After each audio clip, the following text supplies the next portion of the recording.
اللہ تبارک و تعالیٰ کے حکم کے فرمان کی تعمیل کی خاطر، اطاعت امر پروردگار کی خاطر اس کو بجا لا رہا ہے۔ نمبر 2 کہتے ہیں نیت کے بارے میں پہلے بھی بیان کر چکا ہے کہ زبان پر لانا ضروری نہیں ہے، لیکن اگر زبان کے ساتھ بھی ادا کرے تو کوئی اشکال نہیں ہے۔ ہاں یہی مسئلہ، بعض لوگ جو ہے نا مثلا وہ کہتے ہیں کہ اگر کوئی شخص نماز کی نیت کو زبان پر لا کر اور پھر مثلا کہہ رہا ہے نماز صبح کی 2 رکعت جماعت کے ساتھ ہو یا بغیر جماعت کے، وہ جو بھی مثلا نیت قربۃ اللہ، نماز صبح کی 2 رکعت جماعت کے ساتھ پیش نماز حاضہ یا کے پیچھے پڑھتا ہوں قربۃ اللہ، یہ کہہ کر اللہ اکبر کہتا ہے، کیا یہ نماز کو باطل کرتی ہے یہ چیز اس طرح زبان پہ لانا یا نہیں؟ یہ چیز باطل نماز کو نہیں کرتی۔ بعض البتہ کہتے ہیں کہ یہ بدعت ہے اور نہیں کرنا چاہیے فلاں ہے، ظاہراً یہ جو فتویٰ ہے اس سے یہی ثابت ہو رہا ہے کہ اس طرح کے چیز، اگر کوئی شخص وضو کر رہا ہے تو وضو کرتے وقت کہتا ہے میں وضو کر رہا ہوں قربۃ اللہ، یہ زبان پہ کہہ رہا ہے، ضروری نہیں کہ دوسرے سنیں۔ مثلا کوئی کہتا ہے کہ 4 رکعت نماز ظہر پڑھتا ہوں قربۃ اللہ، 2 رکعت نماز صبح پڑھتا ہوں قربۃ اللہ، 2 رکعت مثلا نماز فلاں پڑھتا ہوں قربۃ اللہ۔ آیا یہ نماز میں زبان سے نیت کو، زبان پر نیت کو ذکر کرنا اور دہرانا نماز کے بطلان کا سبب ہے یا نہیں؟ کہتے کہ کوئی اشکال اور اعتراض نہیں کر سکتے ہیں، لیکن آیا واجب ہے؟ کہتے نہیں، واجب بھی نہیں ہے۔ تیسرے نمبر پر کہتے کہ نماز باید از ہر گونه ریا و خود نمائی دور باشد، نماز کو اللہ کی خاطر پڑھ رہا ہے نا تو اس میں ریا نہیں ہونا چاہیے، اس میں دکھاوا نہیں ہونا چاہیے، اپنی نمائش نہیں ہونی چاہیے، یعنی مقصد ہے کہ صرف اور صرف اللہ کے حکم اور دستور کو بجا لانے کی خاطر نماز پڑھ رہا ہوں، اسی نیت سے پڑھے۔ کہتے ہیں کہ اگر ایک شخص کی مکمل نماز ریا پر مشتمل ہے یا نماز کا ایک حصہ غیر خدا کے لیے ہے، ریا ہوئی ہے تو غیر خدا کے لیے، دکھاوے کے لیے، تو اس صورت میں اس کی نماز باطل ہے۔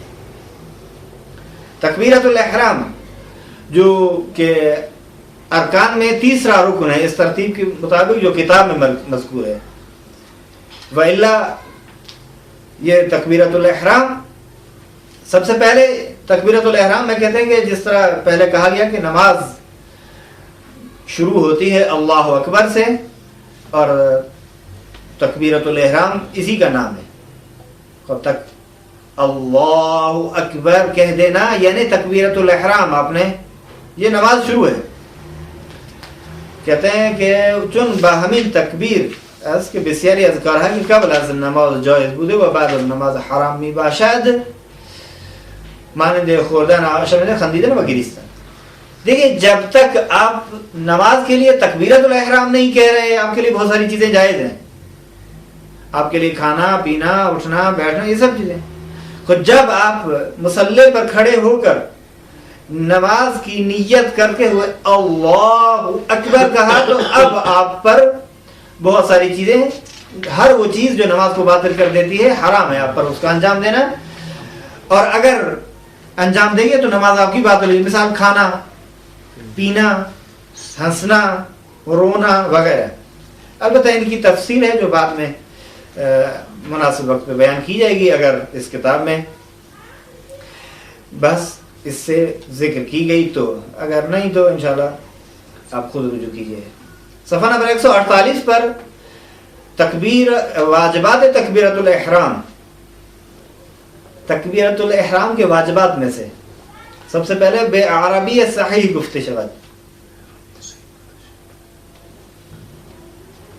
ٹھیک ہے، صحیح عربی سے۔ نمبر 2، اللہ اکبر کہتے وقت بدن لرزش میں نہ ہو، بالکل ساکن آرام سے ہو، اس میں حرکت نہیں ہونی چاہیے. نمبر 3 تکبیرۃ الاحرام کو اس طرح کہے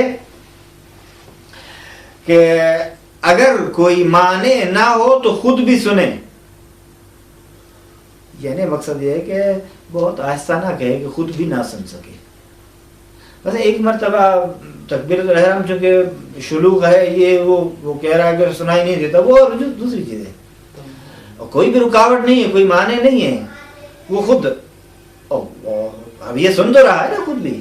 اس حد تک کہنا ضروری ہے. اگر اتنا آہستہ کہے کہ خود بھی نہ سن سکے تو کہ یہ ٹھیک نہیں ہے. بس واجب ہے کہ بہت آہستہ، اتنا آہستہ نہ کہے کہ خود بھی نہ سن سکے. واجب ہے اس طرح ادا کرے کہ خود سنے اگر کوئی رکاوٹ نہ ہو تو.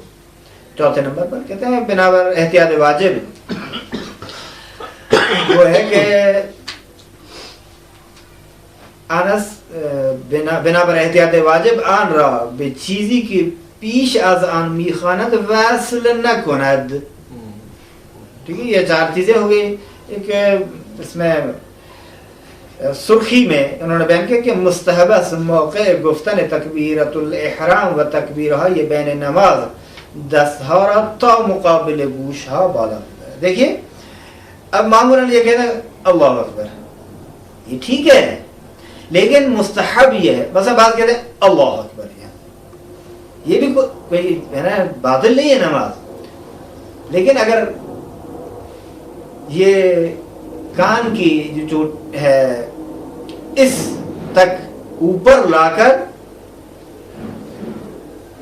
دستہارا تا مقابل گوشہا، یہ کان کے برابر، ٹھیک ہے، کان کے برابر لے آنا کیا ہے؟ مستحب ہے. کہاں کہاں کہتے ہیں؟ ایک تو تکبیرۃ الاحرام کہتے وقت، دوسرے نمبر پر جہاں جہاں بھی اللہ اکبر آتا ہے، مثلا آپ اس میں رکوع میں جاتے ہیں، سجدے سے اٹھتے ہیں وغیرہ، وہ جگہ ہیں جو قیام، اس کے بعد البتہ واجب نہیں ہے، یہ بتا دو واجب نہیں ہے، ہاتھوں کا کانوں کے برابر لے جانا واجب نہیں ہے. قیام یعنی کھڑا ہونا. بعض اوقات یہ قیام رکن نماز بنتا ہے ارکان میں سے، اور اسی سبب سے چونکہ رکن قرار پاتا ہے نماز کو باطل کر دیتا ہے اگر کوئی شخص قیام نہ کرے ترک کی صورت میں. لیکن وہ افراد جو نہیں کھڑے ہو سکتے تو ان کو بیٹھ کر نماز ادا کرنی چاہیے. یہاں ایک نقشہ ہے یا خاکہ ہے جو اقسام نماز کو انہوں نے تقسیم کیا ہے 2 حصوں میں، رکن اور غیر رکن. قیام کی قسمیں، اقسام قیام کی قسمیں. پہلی قسم قیام کی یہ ہے رکن، دوسری قسم غیر رکن. رکن دو، یعنی قیام میں 2 چیزیں رکن ہیں. سب سے پہلا کیا ہے؟ تکبیرۃ الاحرام کہتے وقت کھڑا ہونا واجب ہے، لیکن وہ ان افراد کے لیے جو کھڑا ہو سکتے ہیں، لیکن جو بیٹھ رہے ہیں ان کے لیے یہ نہیں ہے. اچھا، اور قیام متصل برکوع، یعنی رکوع سے پہلے قیام. میں نے فرض کرے الحمد پڑھی اور سورہ انا انزلناہ وغیرہ بھی پڑھ کر میں ختم ہوئی، اب جانا چاہتا ہوں رکوع میں، تو یہ انا انزلنا فی لیلۃ القدر مثلا ہی حتی مطلع الفجر، اس کے بعد تھوڑا سا ٹھہر کر پھر رکوع میں جائے.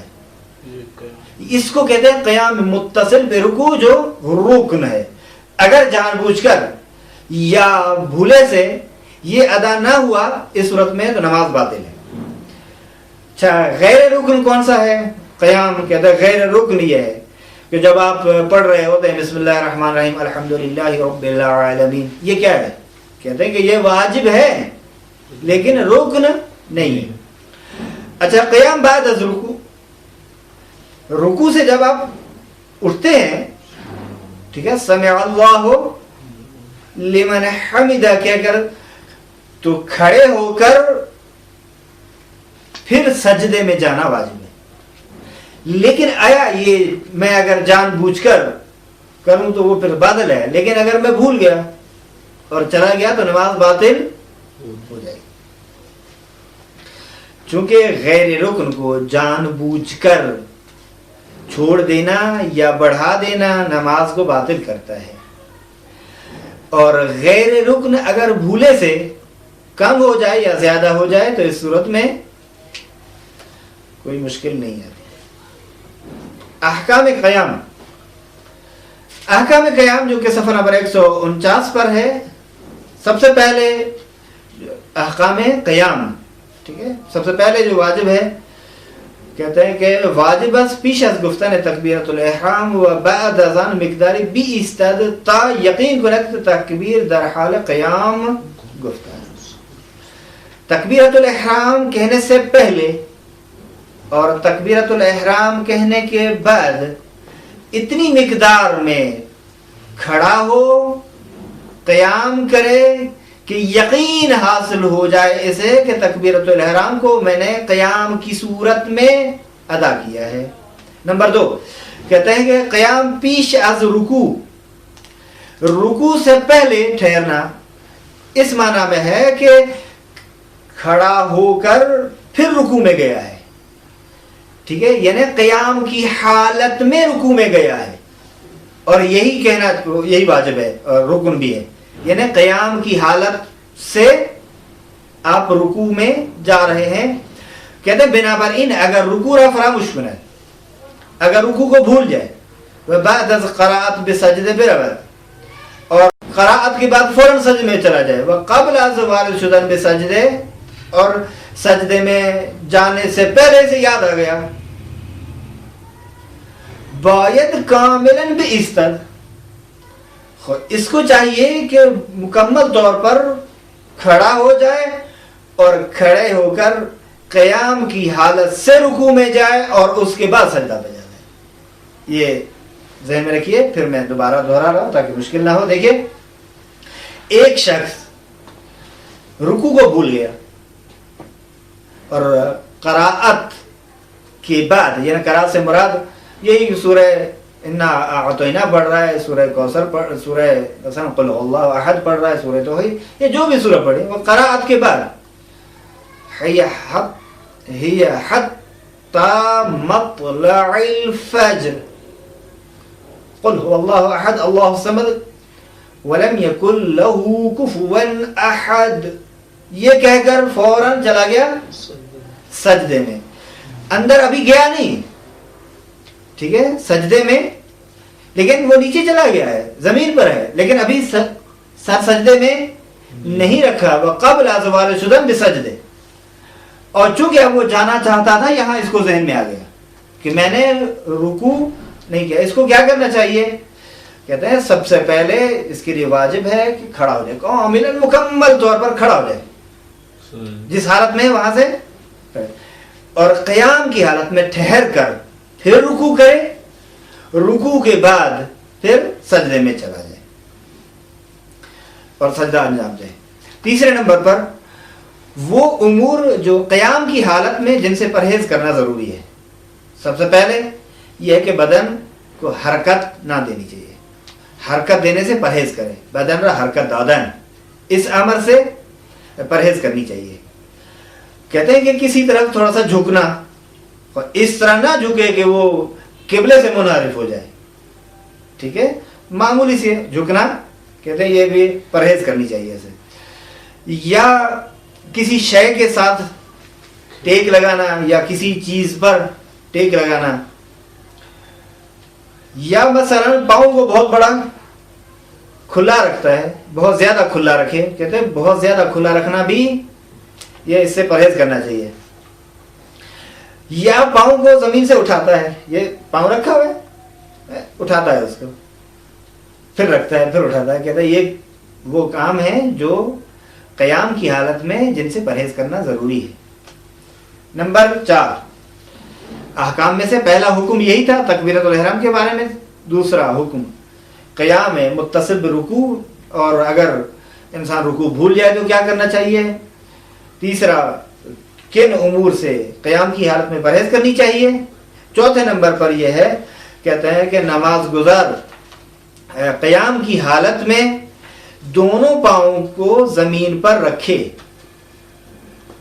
ٹھیک ہے، دونوں پاؤں کو یہ 2 پا ہیں.